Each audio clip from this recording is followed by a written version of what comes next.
So now I am delighted to introduce Joe Bagley, who is the city archaeologist. He's also a former, House Historical Society house minder at the William Clapp House for a number of years with his wife. And I don't think he needs any further introductions, so I will turn it over to him to show us the oldest houses in Dorchester and elsewhere. Joe, it's all yours. Thanks so much, Vicki. Thanks everyone for hosting this and for coming out on a beautiful Sunday to spend time listening about old houses, and hopefully the weather will be nice enough, as Vicki was saying earlier before this meeting, for you all to be able to go out and try to see some of these places yourself, maybe by the end of the day. So I'm gonna get my video up and running, or my screen up and running. And while we're doing that, I just want to give a heads up. I might go a little bit past 3 o'clock, so I apologize in advance if that happens. But I wanted to have as many buildings in this as possible. I'm going to get my video back up and running. There we go. All right, so let's get going. All right, one more thing I have to do. There we go. Sorry. Okay, so thank you all. So this is my second book. My first book was A History of Boston and 50 Artifacts. This book is Boston's oldest buildings and where to find them. And it is a survey of the 50 oldest buildings in the city of Boston, and I ranked them 1 through 50 throughout the book. I'll be presenting them today in the order that they appear in the book. We're definitely not getting to all 50 of them. This is the most number I'm trying to get to in one presentation. I wanted to get as many of the Dorchester buildings as possible. I've been living in Dorchester myself for the past over a decade. I'm in Matapan, and we can have a whole debate about whether Matapan's part of Dorchester or not later. But I love Dorchester. It means a lot to me. I enjoyed my years working with the DHS at the William Clapp House, anyway, it's a special place to me. So want to do a quick thank you to the folks at Brandeis University, especially Sue Raymond, the president, for publishing this book. They made a truly beautiful book. I hope you can all get a chance to get a copy of it and see how beautifully it came out. They made a really nice thing. The book is going to be available. It's available now in bookstores, online. Amazon has it, and I'll have information at the end how you can buy it online. And then hopefully someday when the museums are open back up again, you can even pick up a copy of it at the DHS in the William Clapp House. There are 12 houses in Dorchester in the book. I'm going to get to as many of them as I can today. We'll start with the oldest. We're going to cover a lot of topics, from chocolate factories to development to Dame Judi Dench, and we're even going to mention the moon. So we've got a lot to talk about. Dorchester is a pretty cosmopolitan place. So we're going to start right off the bat with the oldest house in Boston, James Blake House in 1661. Each one of the houses, when I introduce it, I'll have a map. Since everybody is hopefully familiar with Dorchester, you'll be able to see where in the town it's located, where in the neighborhood it's located.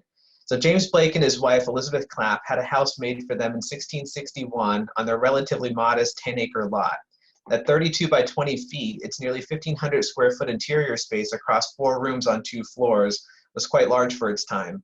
Similarly aged structures in Boston and the surrounding area were typically built with a large chimney and rooms on one side of the chimney in the hopes of expanding the house in the future on the opposite side of the entrance. You'll see one of those next.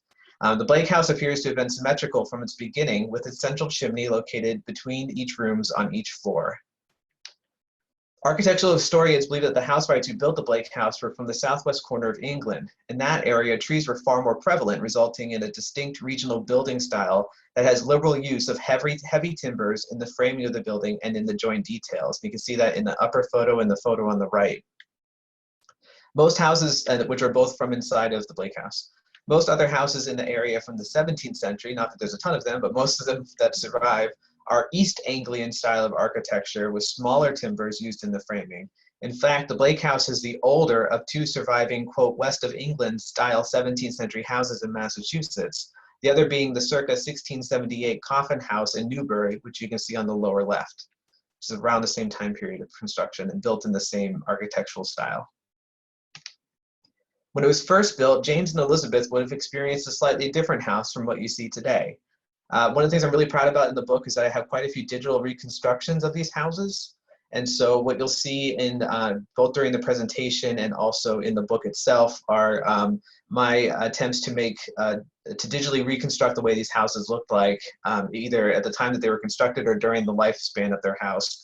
So here I've done a digital reconstruction of approximately what the Blake House would have looked like in 1661, were it to have been kept in that style to the present. So hidden within the beams of the roof is a ghost outline of two former dormers, which would have protruded out from the roof of the house to increase the livable space in the attic. And you can see that in the image on the right. I've also modified the windows back to the approximate original appearance, and I'll talk more about that very briefly soon, or very soon.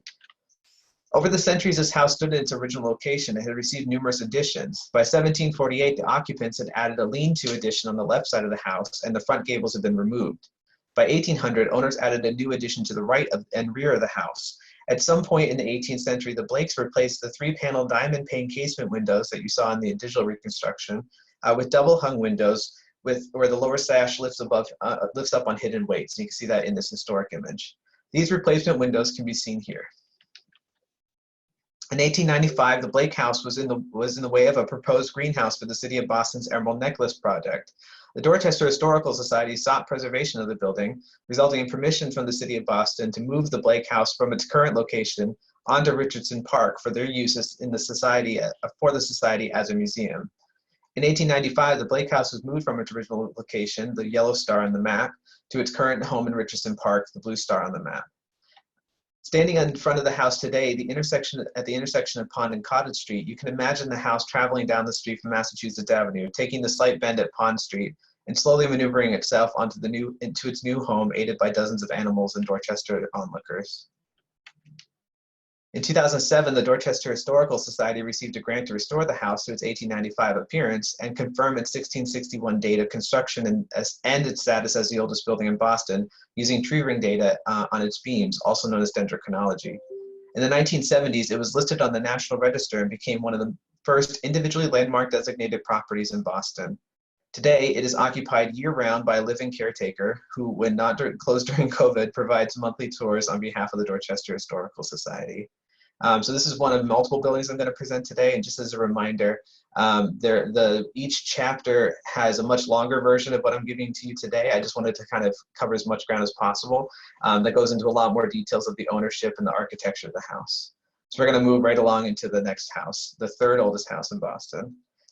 This is the third oldest house in Boston and the second of three 17th century homes remaining in the city, two of them in Dorchester, and it sits just north of Adams Village on Oakton Avenue. The Piers House is by far the best surviving example of how 17th and 18th century buildings evolved in Boston. Robert Piers was granted a 6-acre lot in southern Dorchester in the mid-1600s. And I'll just interrupt real fast. This next couple of slides is another digital reconstruction of the evolution of the house over time. So dendrochronological dating of one of the house's beams inside the Piers House indicates that the earliest part of the building was constructed in 1683. Unlike the older Blake House that you just saw, the Piers House started its history as an asymmetrical building with both the chimney and the door placed on the left side of the house, with 2.5 stories of living space containing a room on each floor and a gable roof with a dormer for living space in the attic. This asymmetrical layout allowed for additions to be made to the house when finances permitted, and around 1712, a room was added to the west side of the now central chimney on each of the first and second floors. In the 18th century, Colonel Samuel Pierce, Jr. resided in the house with his wife, Elizabeth Howe, their many children, and other members of the Pierce family. Samuel Pierce has extensively renovated the house around 1765, near the time that he inherited the property from his father. It is likely that the renovations were executed by Samuel and his brother Edward, who was a housewright. While there, Samuel regularly recorded his daily life as a farmer in his journal. These first-hand accounts primarily focus on his crops, trades, and other farmers, but they also provide his perspective on events leading up to the Revolution, including growing resentment of the king, Pierce's resignation from the Royal Militia and his joining of the Massachusetts Militia, and his involvement in the fortification of Dorchester Heights, all through the lens of a Dorchester farmer. His journal also includes notes on major events of the Revolution, such as the Boston Massacre, the buildings of Lexington and Concord, and the Battle of Bunker Hill. The lean-to that Samuel Pierce had added to the house turned what was an exterior wall on the back of the house into an interior wall. The renovations retained the exterior clapboards on the former outside of the building, preserving what may be the only surviving 17th century exterior wood clapboards in Boston and some of the oldest preserved exterior building elements in the country. When Samuel finished the renovations on the house in 1765 and moved into the home with his new wife, Elizabeth, the newlyweds occupied the central portion of the building, while Samuel's parents lived in a new addition on the east. Samuel's 3 unwed sisters lived in the western portion of the building, which had been added around 1712. Together, the Pierce family lived in a kind of Boston 3-decker turned on its side, with multiple members of the same family occupying different independent sections of a partitioned house. In the 19th century, the Pierce family added the eastern door, giving the eastern portion a private entrance, allowing it to be rented out to the family of a hired farm helper. Samuel's additions to the interior included the Georgian paneling around the fireplace area shown in the image on the left. This paneling has very close similarities to the interior of the Lemuel Clap House, which is building number 4 in the book, which is not surprising as the Pierces and the Clap families were friends, and Edward Pierce is likely to have worked on both Dorchester houses, so we believe that he was responsible for some of the interiors of both of these buildings. I'm not going to go into the Lemuel Clap House today, so please take a look at it in the book or go on the tour when the house is reopened. It's a great, really important historic property. So the Piers house would remain in the Piers family for 10 generations in nearly 3 centuries. In 1968, the house was sold to Spinea, today the historic New England. Though it's listed on the National Register, the Piers house has not been designated a Boston landmark.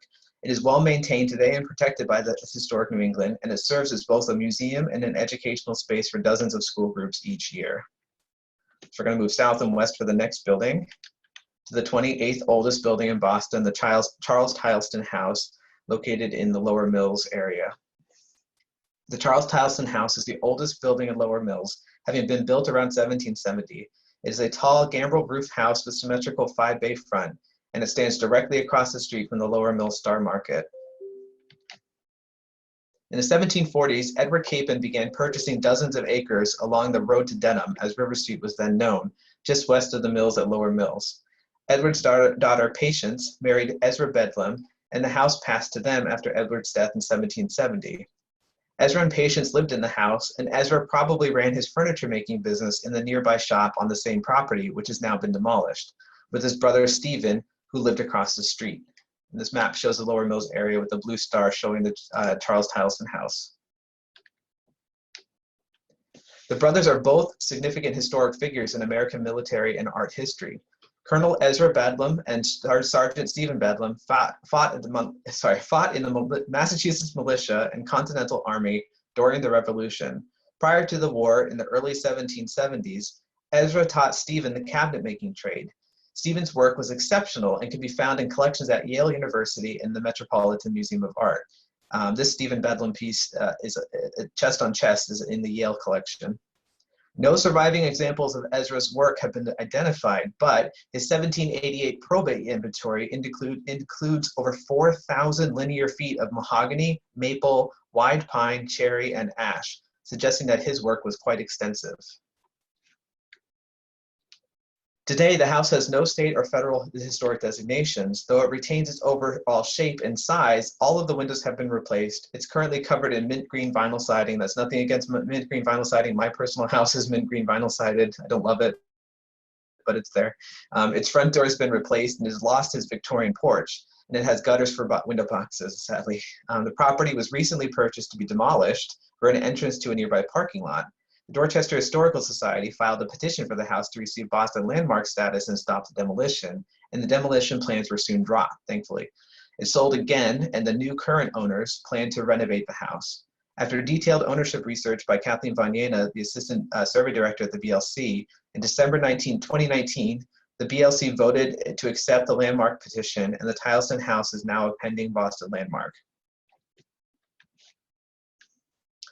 Moving forward to the 29th oldest house, the Joseph Royal House, probably built around the same time as the Tileson house. And this house is located due west of Ashmont and due south of Codman Square. And then when I took the picture of this last year, it was under renovation. So by now it might actually look a little bit less tarp covered and Tyveked. In 1737, Isaac Royal purchased 500 acres in Medford, Massachusetts, and built a large family home and nearby housing for at least 27 enslaved men, women, and children that he brought with his family from Antigua. This house, now known as the Royal House and Slave Quarters, is now known as the House and Slave Quarters. Isaac's children who survived him included Isaac Jr., who inherited his father's massive estate, and Penelope, who married Henry Vassall in 1742. Henry Vassall died in 1769 after squandering his wealth and his inheritance, leaving Penelope their large estate in Cambridge, but otherwise very little money. Penelope and Isaac Jr.'s Dorchester cousin, Joseph Royal, lived in Dorchester, but he appears infrequently in historic records. In fact, I can basically not find anything about Joseph Royal as he lived in Dorchester. Around 1770, Joseph Royal paid for the construction of a house at what is now the corner of Washington and Ashmont Streets on what was then a lot of undeveloped land.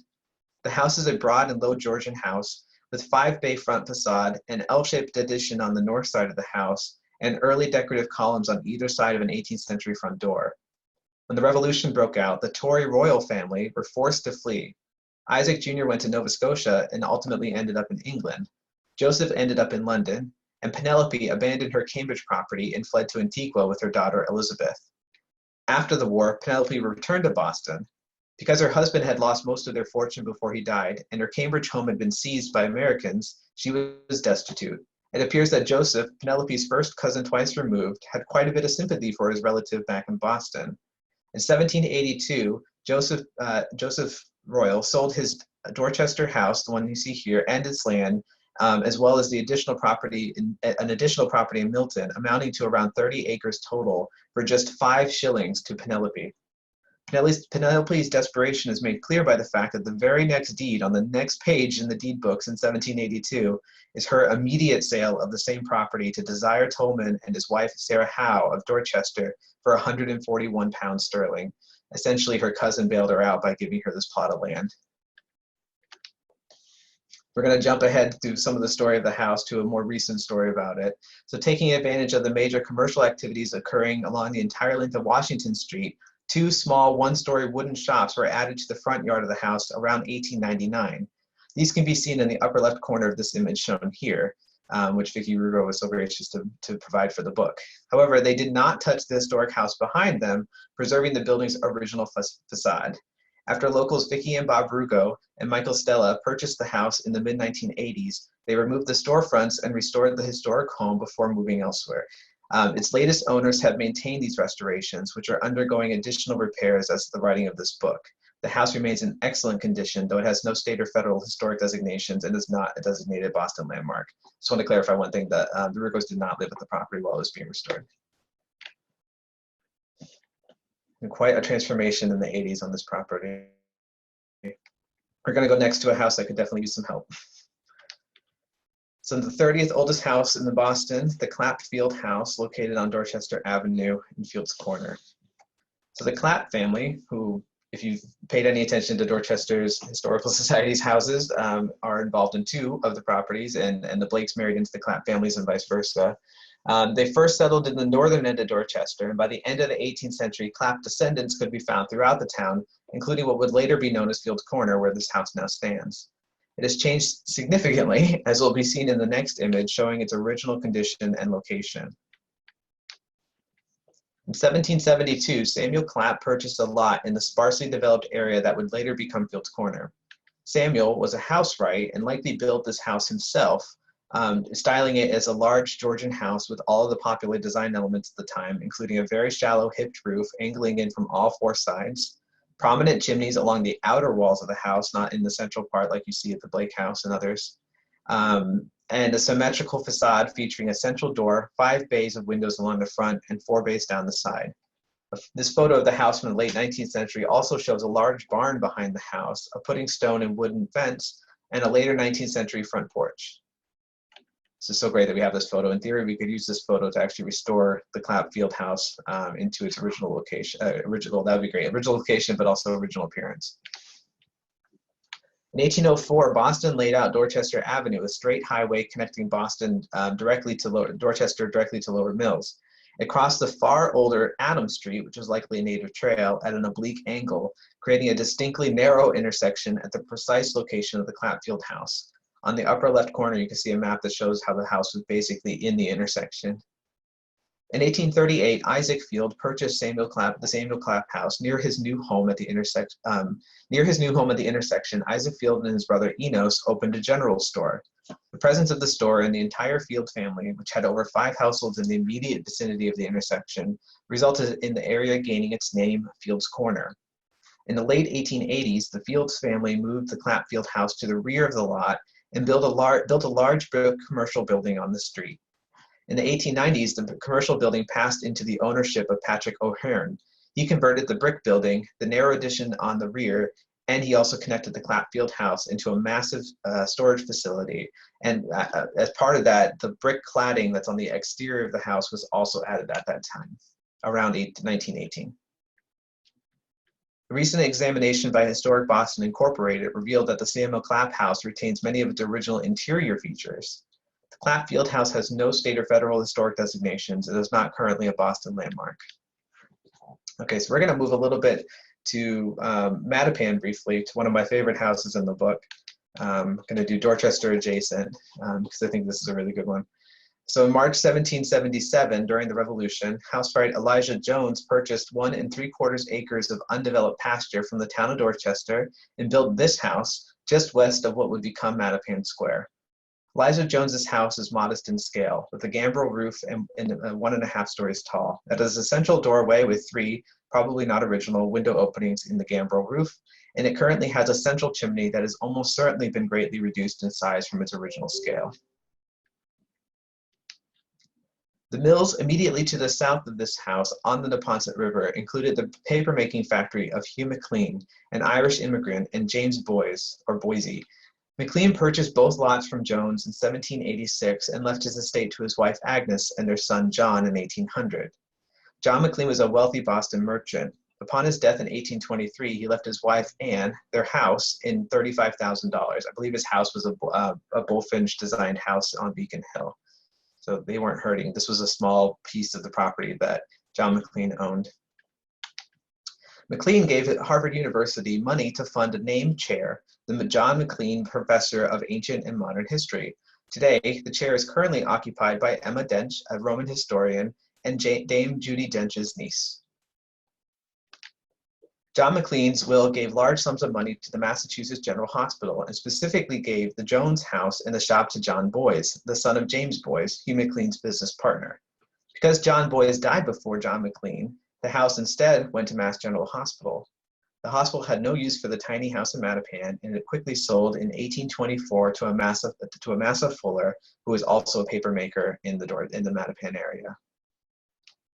Mclean's gift to Mass General included the proceeds of the sale of the Jones house and ultimately went to the Mass General Hospital Asylum for the Insane, which was then renamed in 1826 the Mclean Asylum for the Insane following his gift. Today, the Mclean Hospital, a facility in Belmont, Massachusetts, is a world-renowned psychiatric hospital, part of which was funded by a tiny house in Matapan.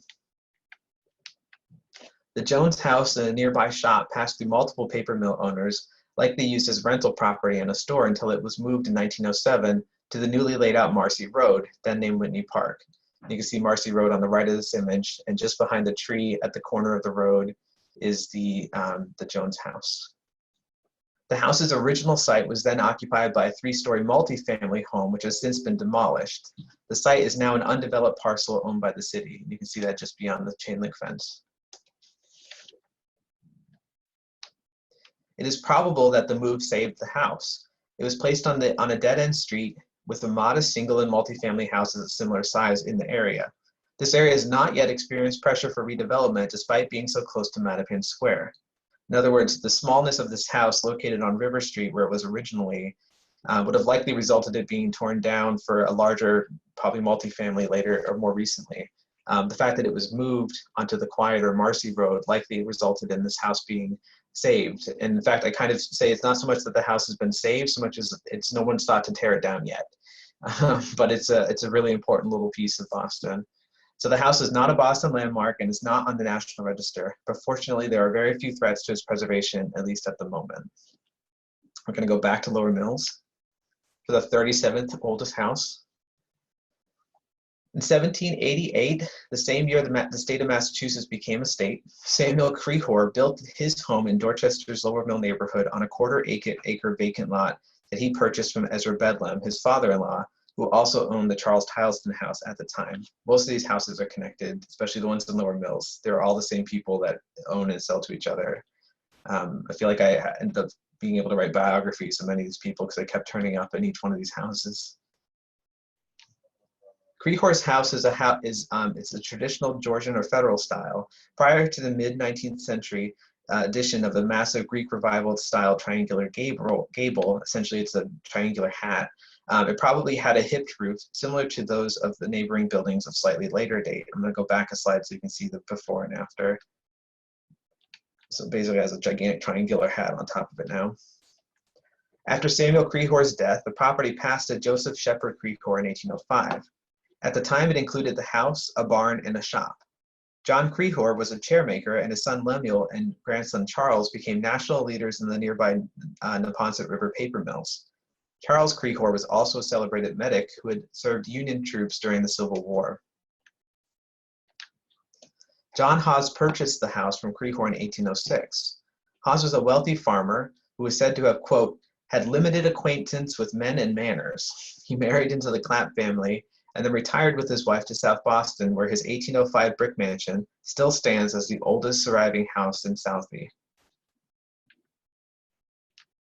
Hawes retained ownership of the house in Dorchester until 1815, when he sold it to Captain Henry Cox and Edmund Baker. Both men were involved in the manufacturing of paper and many paper mills along the Neponset at the time. One of the things I realized while writing this book was just how important paper making was in the Neponset River. I knew it had many mills, and I knew that the Lower Mills had the chocolate factory, but I really just didn't realize how much the Neponset River between Matapan and Dorchester and Lower Mills was lined with paper making factories. In 1824, Cox sold the property to Walter Baker of the Walter Baker Chocolate Factory. In 1818, Baker became a partner in the mill business of his father, Edmund Baker. Walter became a major figure in the town of Dorchester around this time and a successful businessman. He expanded his father's mill industry from their beginnings in the single modest mill building to the complex of buildings covering over 40 acres of land on both sides of the Neponset that you can see in this image. In 1836, Walter Baker sold the Haynes house to George Haynes, who owned multiple properties along Washington Street, including his nearby store, George Haynes & Son Stove Store. Most recently, the Haynes house was the home of the Milton Funeral Home, now closed, and the house has multiple 20th century additions. So one of the things about the naming of these houses is that many were named after the who owned them in the earliest houses and the earliest maps of Dorchester or whatever neighborhood they're in. So in this case, many of the houses in Dorchester are named after their owners in 1841, when a really good map of Dorchester was drawn that had dots on it that actually had the individual named people who owned the properties. So even though this house was in its fourth or fifth owner by the time George Haynes purchased it, its official historic building form is recorded as the George Haynes house, because in the 1840s, when a few years after George Haynes purchased the property, his name is associated with the building. So the ones that don't have official name documents in the state records are properties that I've gone back and provided names to in the book. So for instance, the Elijah Jones house that we just talked about in Matapan, it was just listed by its address. It didn't have a historic name. I was able to show that Elijah Jones was a housewright who bought the property. So I gave credit for the name of the house and the construction of the house to Elijah Jones and named him as the name of the house. Today, the George Haynes house and the two buildings adjacent to it are owned by developers. In 2014, planning began to demolish the George Haynes house and the surrounding property for a large condominium complex. Without landmark designation and with the development stalled out but not abandoned, the future of the George Haynes house, one of the oldest standing houses in Boston, remains uncertain. So we'll see if we need to edit this book edit this building out of the book if it doesn't get saved. We hope it gets saved though. So we're going to discuss the next two buildings together. We're going to move back up to the northern part of Dorchester, just north and west of Upham's Corner. I'll have a map up in the next slide. So the Bond Glover and Kilton Beale houses appear to have been built soon after 1787, when John Holbrook of Connecticut sold 11 acres of pasture along the road that would eventually be named Humphrey Street. The buyer, Ebenezer Kilton Jr. and his wife Abigail Bird, were a farming family who funded the construction of the Bond Glover house on the left, a two-story building with a gambrel roof and a front facade 3 bays wide and 1 bay deep. For a while, we'll be following just this house, building number 39 in the book. The couple were married in 1789 and were survived by 4 children. Kilton sold the land to Jacob Beale in 1799, at which point the property was just a half acre in size and contained houses and outbuildings, including a communal barn shared by neighboring properties just north of today's Upham's Corner. After Beale died in 1810, the court sold his estate to pay off his debts and funeral expenses. The house sold in 2 halves in 1810 and 1813, with Asa Richardson as the buyer both times. He used this house as an investment property before selling it in 1827 to William Cranchebond. I actually bumped into Asa Richardson before because he owned a grocery store outside of Old City Hall where I did an archaeological dig a few years ago, and his name came up, and I was like, oh, I know he wasn't living here because I know he lived above the grocery store when I did my research on the property, years ago downtown. So now we're going to talk about William Cranchebond. He's one of my favorite Dorchester residents. William Cranchebond owned this house from 1827 to 1837 and also used it as an investment property. He lived with his wife Celinda and their 6 children in a large home nearby on Cottage Street, shown here on the right, and it's sadly been demolished since. Bond's father, William Bond, founded an important clockmaking business that became William Bond and Son when William Cranchebond joined it. This company remained in business until 1977 and is credited with creating the first American-made chronometers, which are clocks that work on boats. Pendulums don't work so well on rocky boats, so that's what they were able to invent, a clock that worked well on a boat. William Cranchebond was also an amateur astronomer. He amassed a large collection of astronomical observatory equipment, and the parlor of his Dorchester house, the house that you just saw, was reported to have had a retractable ceiling for his massive home telescope. In 1839, by the way, the telescope on the left is one of the telescopes that William Cranchebond owned. I'm not sure if it's the same one that he would have had in his home or one of the ones that followed it, but you get the idea of the scale of how big these can be and why you would need a retractable ceiling in your house if you owned one of them.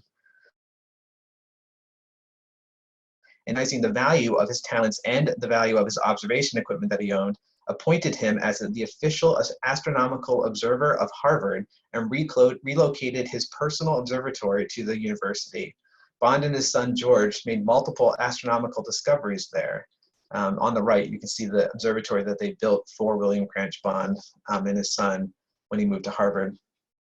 The public fascination with Bond's observatory allowed Harvard to amass the funds to build an even larger telescope, which resulted in the 2 men's first observations recorded ever of Saturn's 8th moon and its inner rings. William Bond and Son's clocks and chronometers are so important that they now can be found in historic scientific collections around the world, including the Smithsonian.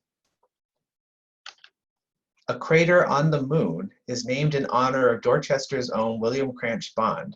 It is a massive, irregularly edged crater seen on the left, not the small ones that you see kind of on the edges, but the very large, faint crater that you see in most of the image.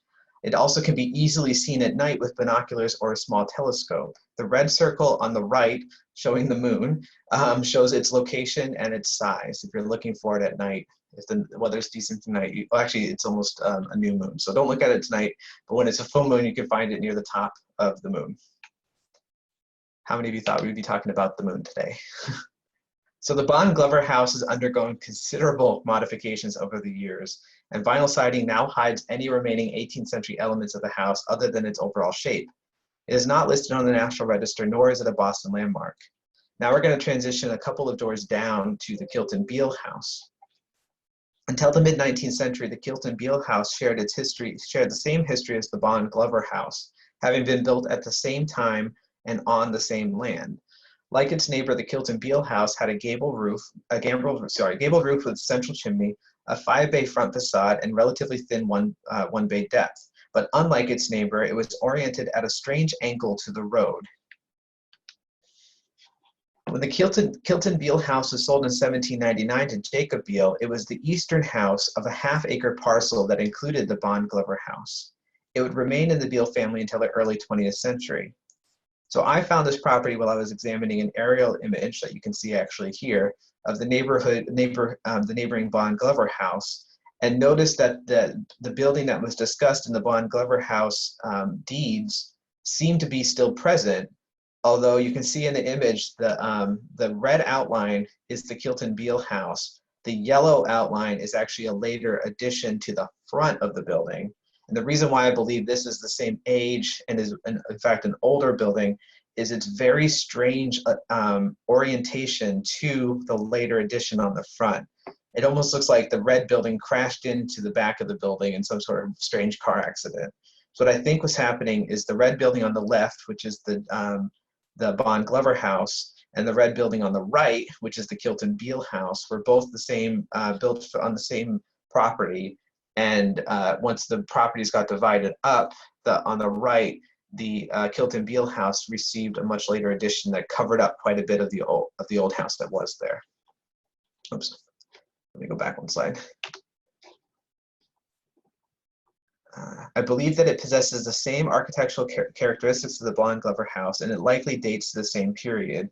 It can be seen just behind the back of the house from the street. It would be great to do a dendrochronological survey of this house to determine if it is in fact the age that it appears to be. So this is the 19th century addition that was added to the front of the house. Sometime during the mid-19th century, the Beale family added a large Greek Revival house to the front of the property, turning the older structure into an L. The property has not been listed on the National Register, nor is it a Boston landmark. I'm going to go back a couple of slides to show you where you can just barely see it in, sorry, here we go. So if you look at the right building, you see the more recent 19th century addition. If you look kind of through the colonnaded porch, you see a couple of windows in the back and the gambrel roof of the older building, which is of a similar style to the Bond Glover house on the left. So it's a much smaller building, but I believe that is also a late 18th century house hiding behind a later addition. We don't usually see buildings getting added to the front of, usually it's behind that they get additions. All right, let me move forward a couple of slides real fast. I apologize for quickly going through slides. Okay, here we go, a couple more. So the Caroline Capon house, it was a mystery house as far as I'm concerned, is located just to the north and west of Common Square. It's a two-story wooden house with a symmetrical 5-bay Georgian facade, central chimney, and a shallow hipped roof. Based on the architectural style, it was built around 1790, but it may in fact be older. This house appears to be one of several homes built and owned by the Capon family on the west side of Washington Street, just north of Common Square. In the 19th century, this and many other buildings were owned by Samuel Capon when he died in 1877. He then left his massive estate to his widow, Caroline Capon. In 1879, Caroline married Gustavus Jackson, and since he outlived him, she inherited his estate as well, becoming fabulously wealthy.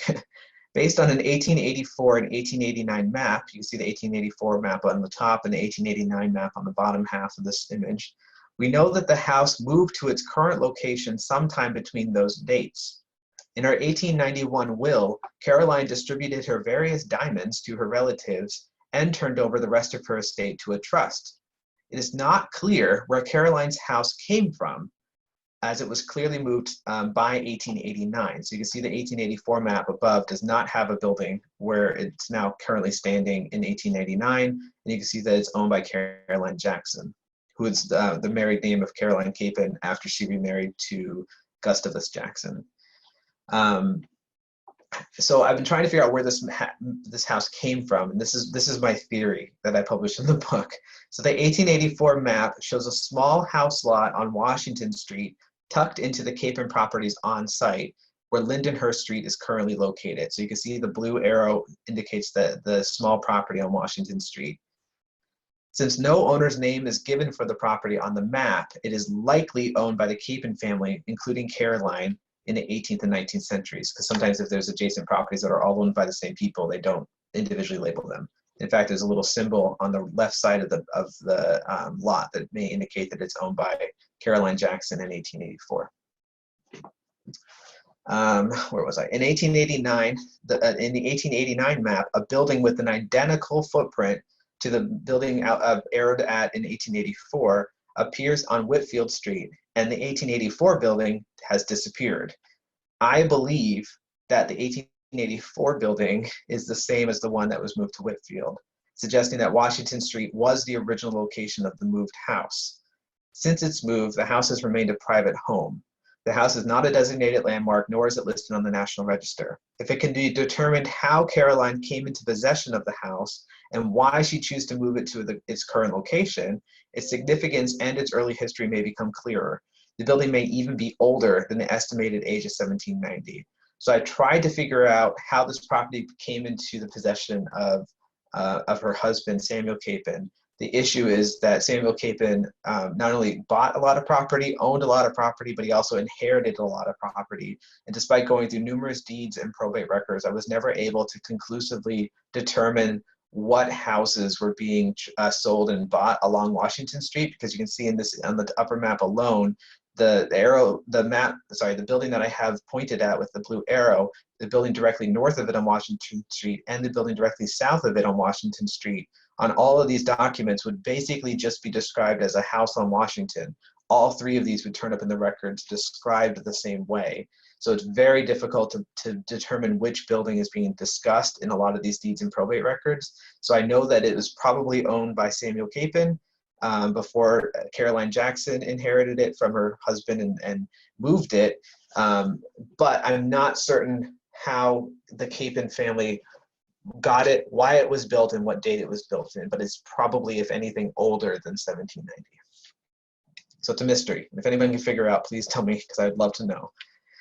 So we're going to end with I think the most recent house on the list. It's certainly not the prettiest house on the list.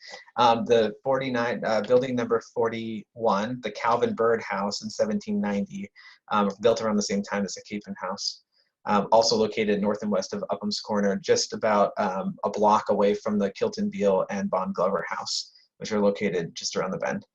So tracing the history of this house is difficult due to its connection with the Bird family, like the Capon families in the last building, whose members own multiple parcels in the surrounding area. Today, just northwest of Upham's Corner, the house was probably built sometime around 1790 based on its shallow hipped roof and large central chimney, but little of its exterior remains, and the house appears to have avoided all early photography. It doesn't also appear in deeds until 1824, when Nancy Bird purchases 2¼ acres of land from Lemuel Foster, including this house and a barn. It is not clear where Foster got the house. The Bird family had been in Dorchester since Thomas Bird arrived on the second voyage of the Mary and John in 1635. Their large 17th century homes, shown here with 18th century additions, stood at 41 Humphrey Street, only a couple of doors down from the Kilton, Beale, and the Kilton, Beale, and Bond Glover House. In 1930s, the Bird House was demolished, and a smaller single-family home with multiple three-deckers now stands in its place.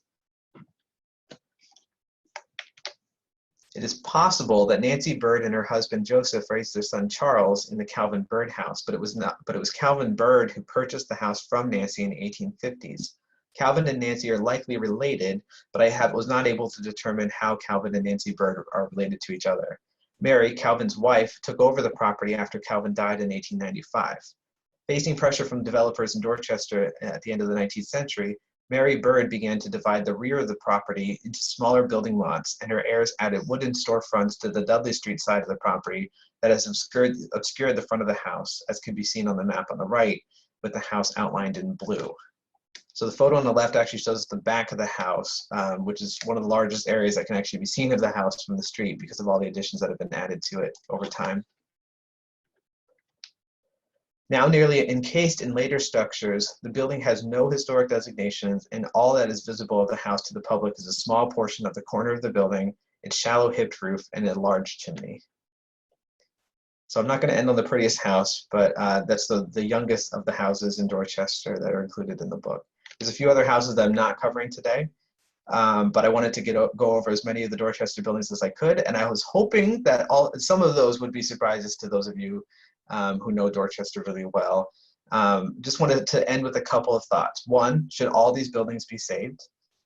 open question. And one other thing that I wanted to point out about the book, of the 50 buildings in the book, only 6 of them are fully landmark designated, meaning they have the fullest level of protections available to them.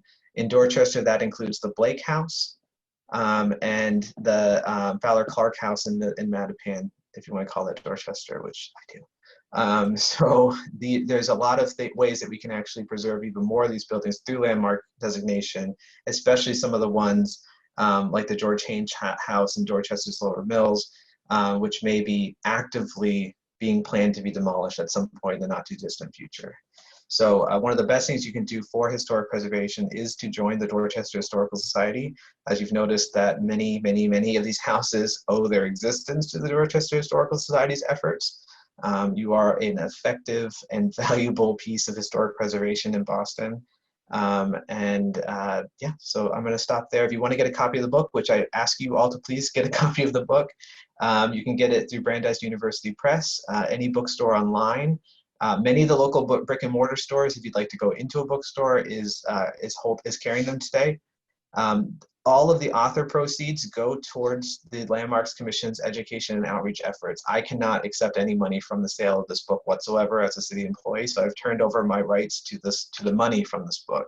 I get my name on it, but that's about it. I'm not going to benefit financially from the sales of this book, but it will help historic preservation. And if you get it through the Dorchester Historical Society, if they stock it in their gift shop someday, you can kind of kill 2 birds with 1 stone and benefit both the Landmarks Commission and the Historical Society. Okay, I'll stop there, and hopefully you guys have some questions, and hopefully I can answer them. Okay, thank you.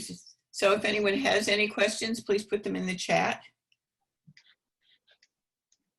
Let's see, what have we got here?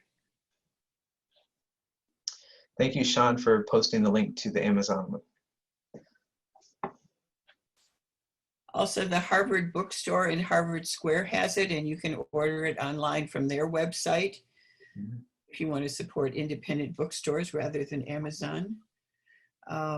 There is a comment that I just wanted to read that somebody named Bruce is talking about the house that you can hardly see, the last house. It says, this house is behind a strip of stores which have been approved for redevelopment, removing what is on the site. Interesting.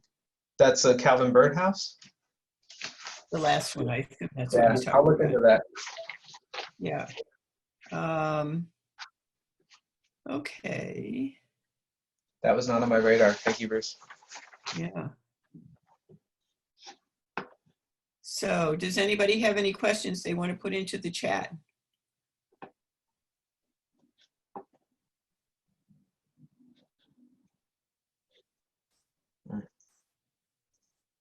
Everyone's saying thank you. Thank you, Joe. Well, my only question is, when's the next one of these?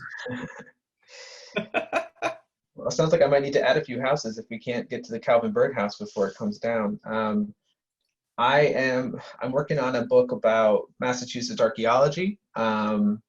And I'm working on a fiction book about an archaeologist in Boston. We'll see if that ever sees the light of day. Yeah.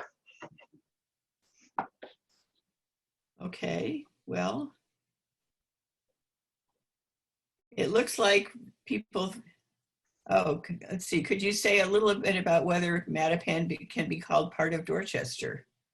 So the general gist of it is that Matapan was part of Dorchester and was pulled out of Dorchester as a separate town. So for the vast majority of the existence of Matapan, the people who lived in Matapan, the people that built houses in Matapan, believed that they were building structures and houses in Dorchester.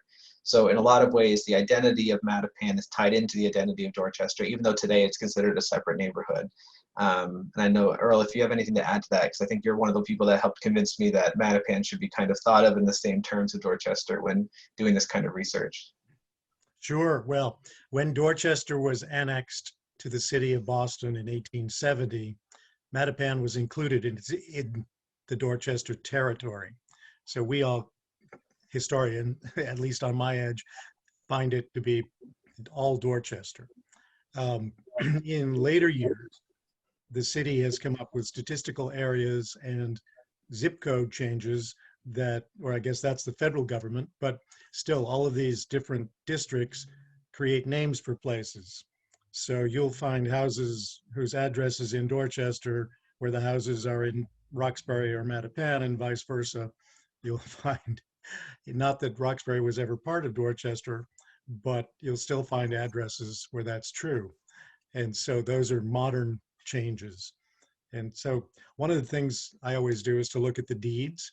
So if you look at the deed and it says Dorchester, you know, the 19th, 18th century deeds say Dorchester, even though we now call the place Matapan. Mhm. Yeah, I'm one of those people that has a zip code that puts me in Matapan, but I am a stone's throw away from Lower Mills. So I consider I code switch all the time. I'm either a Lower Mills resident, a Dorchester resident, or a Matapan resident, depending on what I'm talking about at the time. And then I saw at Kitbins, Matapan was never a separate town. Right. Right. Somebody asked whether there were any surprises as you were researching the book, and any structures that would have made it had the book been written a few years ago. In other Yes. words, we lost anything. Yeah, when I first started writing this book, there was a tavern site on Adams Street, just down the street from Gallivan Boulevard, just south of Gallivan Boulevard, that I was researching. Wasn't able to get a definitive age on, but it came down fairly early in the writing of this book, so it would have been on it. I'm trying to think if there's another building that came down. There was a lot of buildings that, when I started the research, were said to be 18th or 19th or 18th or 17th century, and then during the research, it turned out that they weren't, or I was able to prove that they weren't because of various reasons. There was a house on Tileston Street in the North End that I was able to definitively prove was not 1780 or whatever they said it was, but was built in the 1830s. So as far as surprises go, I definitely did not think I was going to be reading anything about the moon or Dame Judi Dench during the writing of this book. That was a surprise, to say the least. I was surprised at how challenging it was to do some of this research, especially in the Matapan and Lower Mills area. The properties were owned by so many of the same people that trying to find individual properties and chasing them back through the historic deeds especially was really challenging. I know my colleague Kathleen at the Landmarks Commission doing work on the 13 River Street property, the Tileson house. That was a really challenging property to research, and she was able to cobble together a combination of deeds, probate records, and census data to figure out how that property came to be in the Badlam family, and ultimately end up with a date of, I can't remember what it was, 1780s, I think. But that took a great deal of effort, and my hats off to her for that. And then other properties, the Jones house was a real surprise because I got stuck with the ownership of Mass General. It took me weeks to figure out how Mass General got that property. So because my storylines go from when the buildings are built forward, my research actually goes in the exact opposite direction from current to past. And so I ended up finding out that Mass General owned the property, but I couldn't figure out why. And I ended up having to do research on the properties almost completely surrounding the Jones house where it was originally, because I couldn't figure out who owned the property before Mass General got it. I could tell that Mass General didn't buy it. It had gotten it through some sort of probate, but I couldn't even guess who owned the property and gave it to Mass General in their will. So ultimately it was doing neighbor research on where the property was originally that identified John Mclean, and then I was able to get it all the way back to Elijah Jones. But it was unlocking that mystery that got me all the way back to its original construction date. I did actually have the last building in the book was going to be the Bussey Street, the Bussey House, which is almost across the street from the chocolate factory. I had the chapter completely written, and then the Charlestown Historical Society, all 500 of them, came rallying to the defense of the Salem Turnpike Hotel and dumped a ton of additional information that I didn't have onto my research pile. And they ultimately got the 50th slot and bumped the Bussey Street building off at the end. So it's the 51st oldest building, sorry. But I don't know, if we lose one of the houses in the meantime, it gets put back into the book. But that chapter is completely done. I should have actually included it in the presentation, but that would have gone even longer if I did. Terry Dolan says, I'm struck by your comment that only a few of these places have historic preservation protection, what is the process? Is the bar set too high for historic preservation protection? That's an Yeah. interesting That's a topic. loaded question. There's a lot to unpack there. So a couple of things. There are other ways to preserve buildings like preservation restrictions, and quite a few of these buildings have those because of the funding sources for their preservation. So there are other protections in place. I'm biased because I work for the Landmarks Commission. I think that landmark designating buildings is one of the best ways to preserve them. And I think that any building that qualifies for landmark designation should be landmark designated because it makes it an equal playing ground and not just the punishment for demolition. You need to landmark all the landmarks.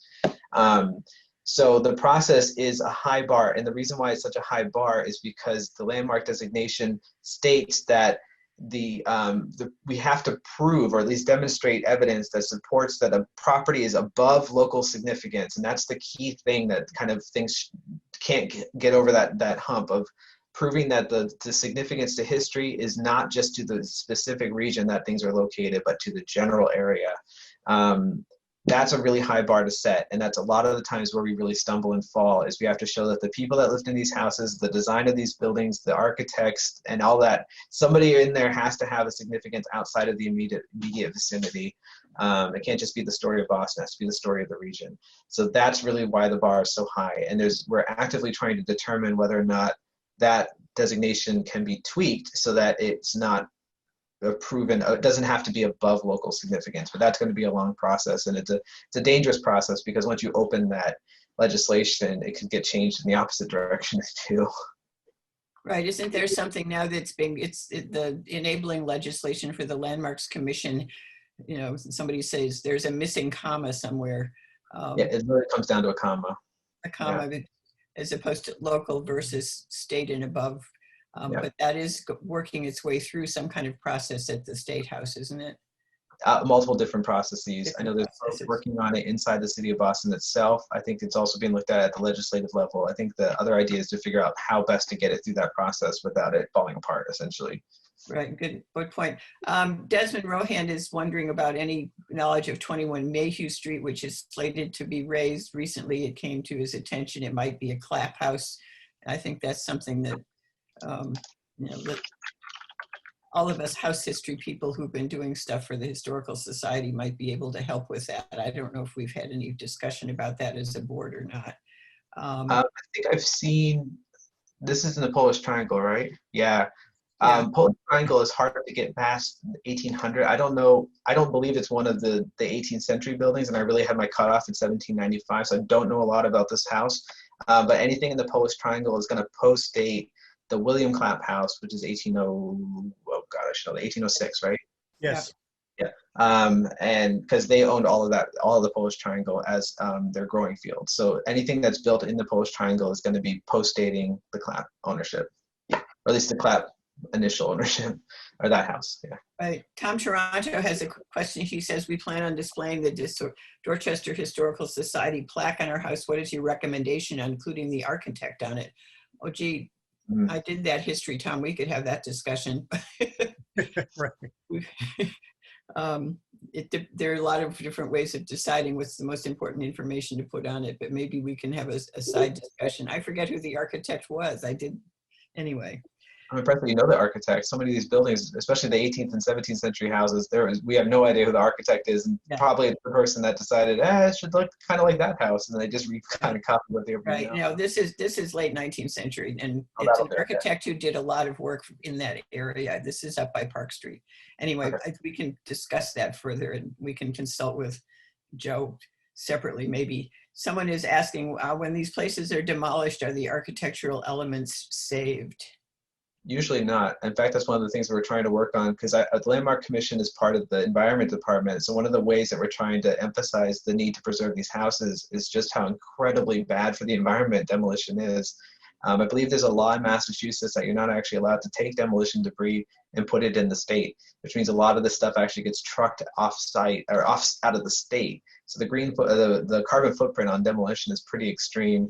And a lot of these places are not being recycled. They're simply being demolished and tossed. So some of the buildings in the book that we've lost, like the Hancock Manor, pieces of that building were saved and go into house museums and various collections. But for the most part, once these buildings go down, they're gone in a matter of hours in some cases. Right. Someone's asking, how do you trace when a property has been moved? And then there's another question, how did people move houses in the 19th century? So tracing them can be really hard. There's another house on, I think it's Bicknell Street, which is just north of Galvin Boulevard. We just don't know where it came from. There's a note in an old book that basically says it was an addition. It had started off its life as an addition on the back of a building that then got picked up and moved to where it currently is. Oh, and then it says from Washington Street, which anybody that knows Washington Street, that doesn't really narrow it down very quickly in Massachusetts or in Boston. So there's so many houses on Washington Street that would have been large and had additions on the back of them. I have absolutely no idea what house it came from. So moving of houses really gets challenging for documenting where they were originally. And you can saw with the Caroline Keepin house, that was a total guess as to where that house comes from. I can't even say for certain that that's where it did. But it was the closest thing I could get to an origin story.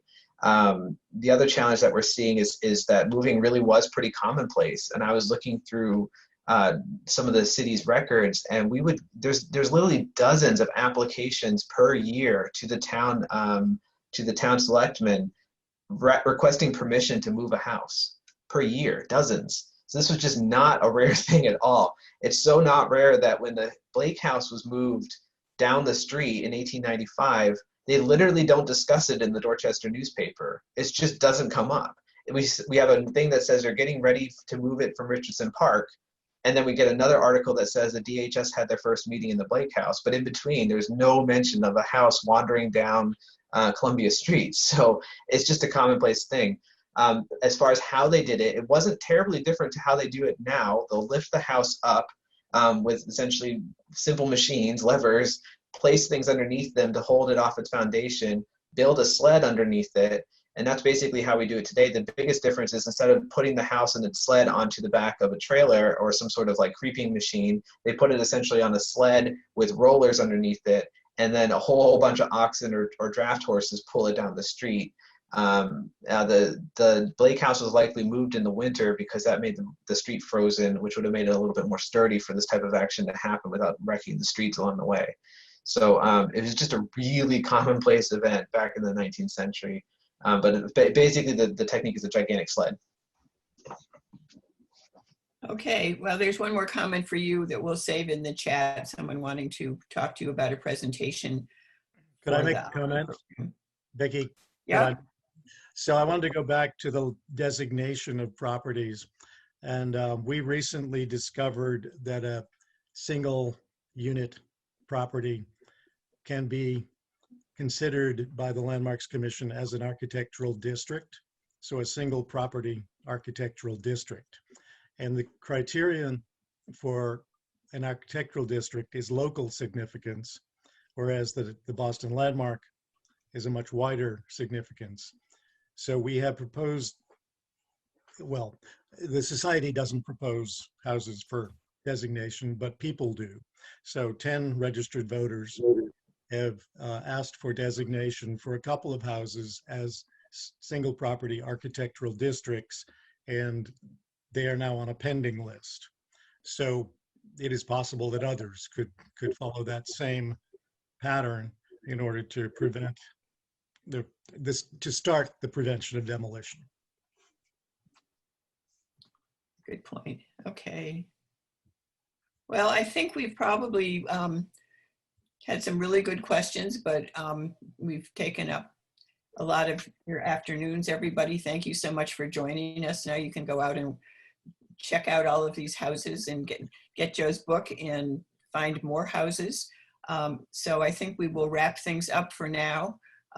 Thank you very much. We'll look forward to seeing you at our next presentation. We will be doing something in June that we will be putting information out about in a while. So again, everyone have a very great afternoon. Thank you again for joining us. Thanks, everyone. And thank you, Joe, very, very much. Anytime. It's been fun.